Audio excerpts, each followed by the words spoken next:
Hey guys, welcome back to my channel. Today I'm going to review the finale of season 2 of BET's 20s.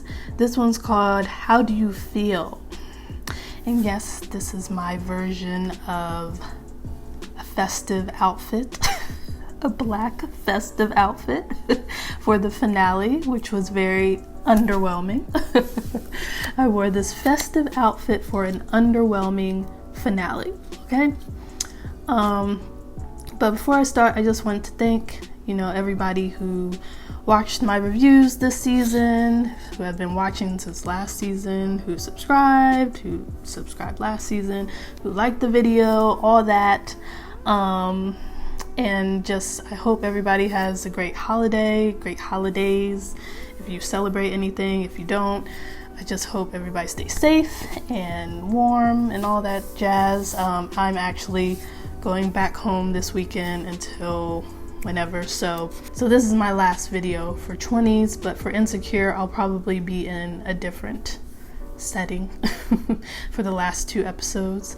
So so let's get into the episode. Also, rest in peace to the legendary author Bell Hooks. She was a feminist author known for the book Ain't I a Woman, plus many other books on intersectionality, feminism, white supremacy, love, sex, relationship, all of that. So if you know nothing about her, research her, buy one of her books, look at her interviews, all that. Rest in peace. So we open up with Hattie dreaming about marrying Idina. Both Marie and Nia are there, and the pastor from the marriage counseling and Hattie's father are all there. And basically Idina says, I do, but then Ida just comes crashing through. Poison by Belle Biv DeVoe starts to play, pigeons start to poop, all that. She just gets raining down on their parade. Also before that, Hattie hesitates before she says I do. So Ida says she loves her. This, I'm telling you, this review is going to be a lot of me re-quoting the different characters. I wrote down a lot of quotes, but basically Ida said I love you. So Ida said I love you. The part that I didn't understand is when the pastor asked Hattie who she was going to marry, and Idina said she doesn't get a choice in this matter. I'm like, she kind of does, but I mean, she shouldn't choose Ida. She shouldn't choose Ida, but she does have a choice in the matter of who, if she's going to get married to you or not get married at all, or get married to Ida. But that would be some BS, but she does have a choice in the matter. I don't know. And Hattie had brought up that Ida was manipulative, and she also had said something to Idina. She said, this was my first relationship where the person loved me back, which was crazy. Yeah, because I'm trying to think about at least all the relationships we saw on the show. Yeah, I think this was the best relationship out of obviously her and Ida and her and the girls in the first season. But I feel like, Ida said that she did love her. I mean, well, first of all, this is a dream. So but then again, yeah, I don't think from her actions, I don't think Ida loved Hattie, and obviously Hattie could feel that. So there is truth in her saying that her relationship with Idina was the first relationship where a woman loved her back. So she wakes up, and then of course Idina is asking her about the dream, and she lies about it. Because I knew she was gonna lie and say, oh, we were just doing this, doing that, but it's like, you woke up screaming. So it's like, how are you going to explain that you woke up screaming about a dream where you and Idina are just smoking? And that's exactly what Idina said. But anyway, so Hattie and Marie are hanging out, and Alicia texts Hattie about meeting up, pulling up, whatever. Hattie's still entertaining this, I don't know why. And basically first Marie senses that something's up with her. She asks her if she's okay. She basically just says, she brings up her father the situation she has with her father, blase blase.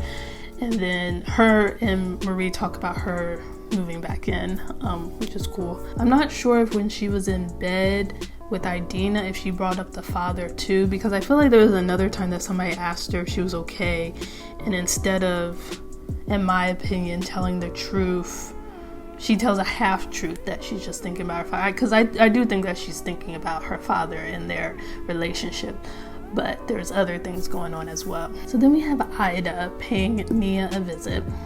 Basically, she tells her that she has a script for her, a new show for her, and that her firing Nia had nothing to do with being mad at Hattie. It had everything to do with the character, I forgot what her name was, the character running her course.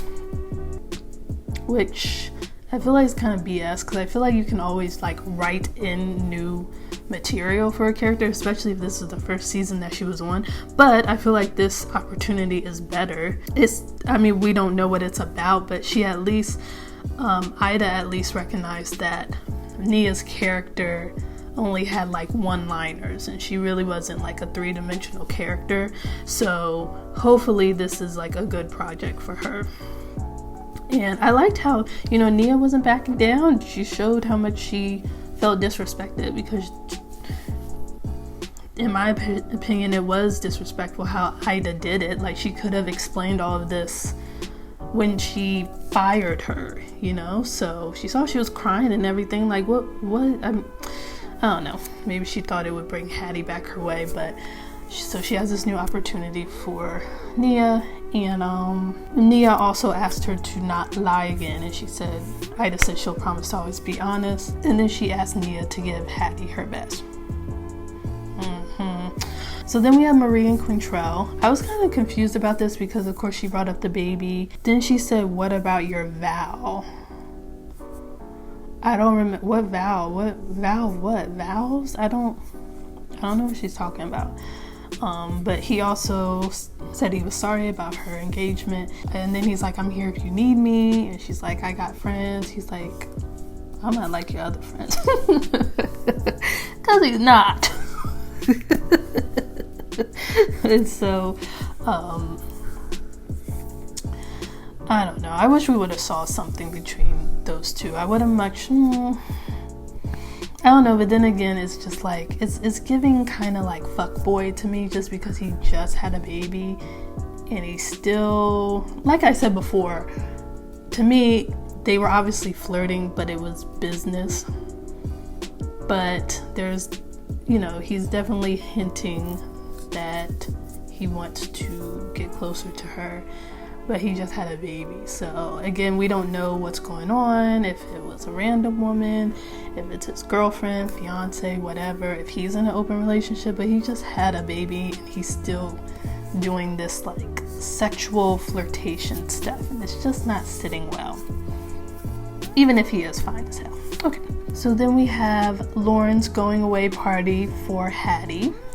Hattie predicted that this would happen, and so it's just Hattie, Lauren, and Courtney. I couldn't think of her name. Basically, Hattie talks about her dad having the show. She just keeps on telling everybody that he has, this show going on. And from the looks of it, of course, Hattie and Idina were going, and then Marie and Nia were going, and then Nia's sister invited herself, which Nia's sister was really funny this episode, in my opinion. And so then when Hattie told Courtney and Lauren, I'm like, oh my gosh, this is going to be a full house. And Lauren basically invited herself, which was kind of weird to me that Hattie didn't really invite her, but she invited Courtney. More of that at 11. But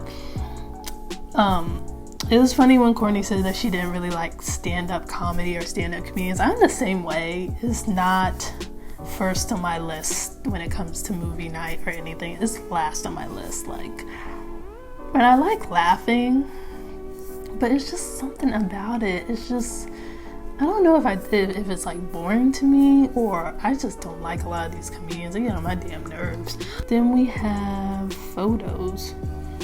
What's photos? I don't know what that means. Dang it, I hate when I can't understand. I hate when I don't understand my notes. Okay, so now we're finally at the show. So we basically have Marie, Nia, Vanessa, Idina, Lauren, and Hattie in the building. And then Tristan pops up. And I was just like, is Chuck and Zach and Quintrell also going to show up? But so then we have Vanessa being bougie, and then her and Nia talk about her situation with her husband, and Nia basically said to Vanessa, you can't run away forever. And Vanessa said she suggested couples therapy to the husband, but he's just not with it.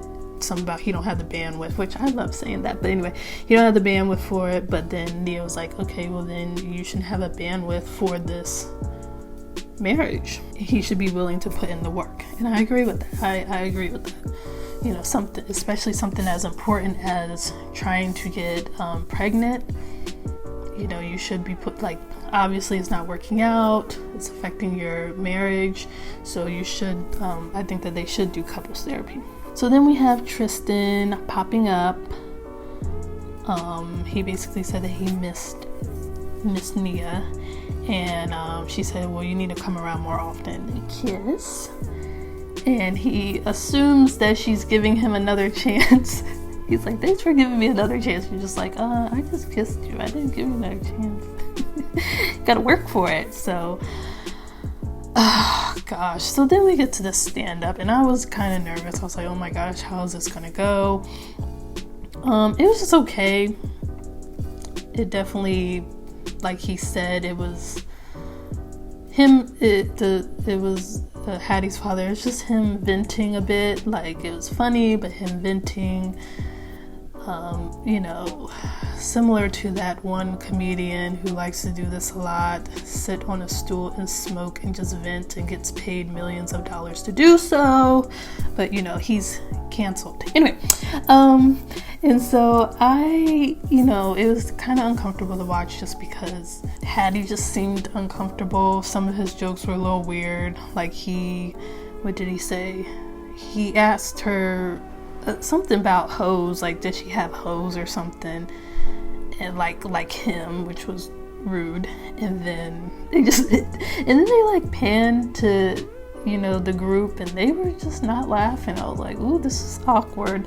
And he did say that he loved her and that he expresses himself on stage so he doesn't have to deal with emotions. He also said that abandonment runs in his blood, which a little bit of an excuse. And then he said that Hattie was a better man than he was, which was definitely insulting, but I think he was just trying to say that she was much more courageous and mature than him, possibly doing better in her life, better person. So then she spoke with Idina after the show, and she was just saying that he's like a dude out in the world just trying to figure it out, which I think he is. Now, the one thing I will say is that when they said goodbye to each other, it was emotional, and it was hard to see Hattie tear up, but part of me was just like, we only spent 2 episodes on this situation. Like, I'm not emotionally invested. I feel like the situation with her father should have been introduced earlier. I think he should have been introduced earlier so that we could close up some of these gaps with, like, and understand why he was in her life for 10 years. Was he out traveling? Was he in prison? I don't want to be cliche, but like, was he in prison? Did he just not want to be a father? Was he not ready to be a father? The only thing we got from him is that he was chasing a bunch of women, you know? And it's like, with them saying goodbye, like, where does he live? Does he not live in LA? Does he live in Cali? Why does this feel like a final goodbye? Like, why can't he come around more often? It would have been cool if they had like an actual conversation about that. Like, it was just this awkward moment of like silence, and like I said, I wasn't emotionally invested. I wish we could have heard about his relationship with the mother. I don't know, it just felt just thrown together. And again, Marie asked Hattie if she's okay, and what I found interesting is that whenever Marie asked Hattie if she's okay, she just said she's fine. But when Courtney asked her if she was okay, she said no. And I don't know, I forgot what she ended up saying. But Courtney did say that she liked the stand up and she liked that the father was honest, even though, and then Hattie said, you know, it was uncomfortable, but at least he told the truth. And so then Hattie's car doesn't start and she catches a ride with Courtney in this old-fashioned car, and but not only that, they were gonna go back to Courtney's place and smoke, and that's how it ended. And I just did not appreciate that. And then they played the song "It's a Vibe," which my mom really likes that song. So yeah, I didn't really like that. I was just like, what is this thing with Courtney? Like, I feel like they did definitely hint in the beginning that something was up with Courtney. She was obviously nicer, but it's like, where did this come from? It's good to be nice, but there was always like this hint of like a flirty vibe, but there was nothing this entire season until now. So I didn't really like that. I honestly, as much as I don't like this whole thing with Alicia, I would have much rather seen that, just because she's been involved with Hattie a little bit these last few episodes. So I would have been very angry if she popped up, but it would have made sense, I guess. So there's a lot of open-ended stuff, a lot of stuff to continue into the third season if we get one. Hopefully we do. The good thing is that Nia is a part of this new project with Ida. Hopefully it really helps her career. We might see Ben. I'm glad we didn't get to see him this episode, because when there was a knock at Nia's door, I was like, it's either Ben or Tristan. Please let it not be Ben. But it was Ida. Now Marie is single. That was another thing that her and Hattie brought up as far as being single, and Hattie was like, it's just not good out here, which, I mean, she's with Idinas, so she found somebody good, so you can't necessarily say it's not, the dating pool is not a good look. Let me see. So Marie, I would like to see her venture out and date. I'm sure it'll be a little difficult for her just because she has been with Chuck for so long, but I would like to see that. I would also like to see Chuck in the dating pool. I want to see Jason again. That's all I want to see. No. Hattie is juggling. Again, now Hattie got a fourth person. Hopefully it doesn't turn into anything with her and Courtney, because she's with Idina. That's why. So that's like 4 different women, and I don't like it. And the funny thing is when her father said about, when he mentioned that maybe she was juggling different women, he said hoes, but women, I was like, oh, this is offensive, but it's kind of true. And it's unnecessary, So I don't know what's to come with Ida. She's obviously still thinking about Hattie. Hattie's still thinking about her.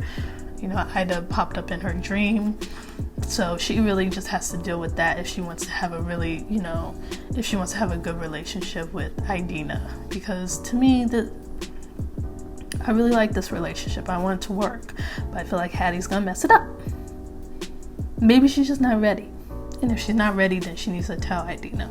This season was cool. I liked this season. I don't know if I liked it more than last season. Yeah, I did like it more than last season, because I feel like the actors seem more comfortable with their characters. We're definitely seeing their personalities, their values, whatever. Outside of this finale, it was a good season. I thought it was a funny season. Yeah, my quips were the father's storyline and this finale. And I definitely respected the storyline with Chuck and Marie, and Chuck being bisexual, more than I thought I would, because I assumed that they were just gonna make him gay, and I don't know, that could still come up in season 3, but it's like, in a way, I like that he came out as bisexual and they tried the open relationship thing. But at the same time, I wish they would have showed Marie really dealing with the situation, because last season she didn't believe that men could be bisexual, you know, like she wasn't really into that. So for her in season 2 to fully accept Chuck being bisexual, to me was kind of weird, even though she said she already knew. I just feel like the way they set her character up in season 1, it seems like she wouldn't have, it would have taken her a longer time to accept his sexuality, and I wish we would have saw more of that. Like, I feel like it's kind of like the easy route, just making her fully accept it, you know, when he says it. And I wish, I kind of wish we would have seen more of him out there and her. So, but I don't know. Just because people are open doesn't mean that they're gonna have sex with multiple people. But I honestly would have liked to see the guy that he was friends with. Like, that would have been cool too, because they obviously had something going on back in the day. So, but they had a conversation. So I don't know. So yeah, that's about it. Let me know below what you thought about this entire season. Did you like it? Did you not like it? Are you in the middle? What do you think about Hattie and all her prospects? Also Nia and Tristan. Also, what do you think is to come for Marie being single? And also her, I don't know how her mom's gonna react, but Chuck's parents, you know, they were really invested in their relationship. So I would like to see how that goes. Again, thank you to anybody who watched this season, who subscribed, who liked, who commented, who did whatever, who upvote, downvote, whatever. Again, hope everybody has a great holiday season, a great rest of the year. And yes, until next time, thanks for watching.